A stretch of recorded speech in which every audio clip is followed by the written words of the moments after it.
Hello, everyone. My name is Mustafa Al-Azawe, and I'm a second year biology student at UTA.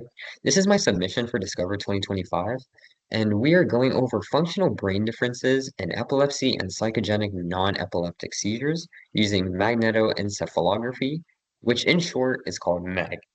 So to understand that first, what is epilepsy and what is psychogenic non-epileptic seizures? So by definition, epilepsy is a neurological disorder characterized by abnormal brain activity causing seizures. Psychogenic non-epileptic seizures are a functional neurological disorder characterized by seizure-like episodes without that epileptic activity. So both are linked to things like anxiety and depression, and there's differences in some of them. So as you can see here in my models, that depression and anxiety are affected by epilepsy and the psychogenic non-epileptic seizures, and there are differences in epilepsy and psychogenic non-epileptic seizures. So we will learn distinct neural patterns associated with seizures and psychopathology. So then we can improve the diagnostic accuracy and find effective treatment strategies for children with seizure disorders and other psychiatric conditions. So now we have to ask ourselves some questions, like how does resting state brain activity between regions, such as connectivity, differ between children with epilepsy and psychogenic non-epileptic seizures and typically developing controls using MEG?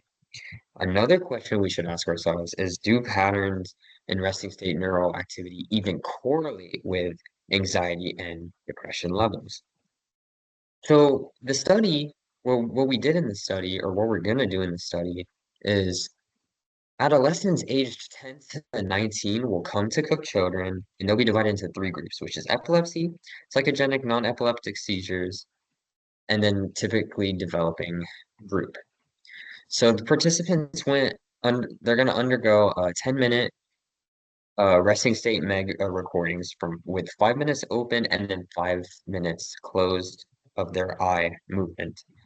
Um, Psychiatric symptoms will be assessed using GAD-7, which is a generalized anxiety disorder, and PHQ-9, which is a patient health questionnaire. So we're going to be asking them while they're doing it.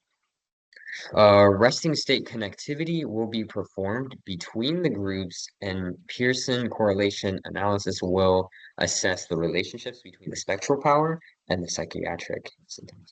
So then on the left picture, you can see that's what MEG looks like for anybody who's wondering.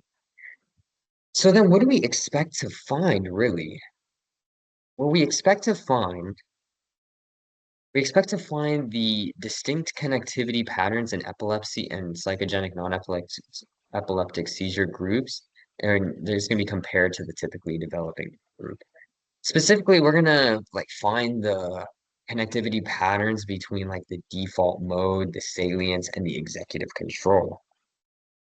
On top of that, we predict that like resting connectivity will correlate with psychiatric symptom severity levels like depression and anxiety, and that'll see if how they affect each other, which is like the mental health and the seizure disorders. If you guys have any questions, please let me know. Do not hesitate to ask, and thank you.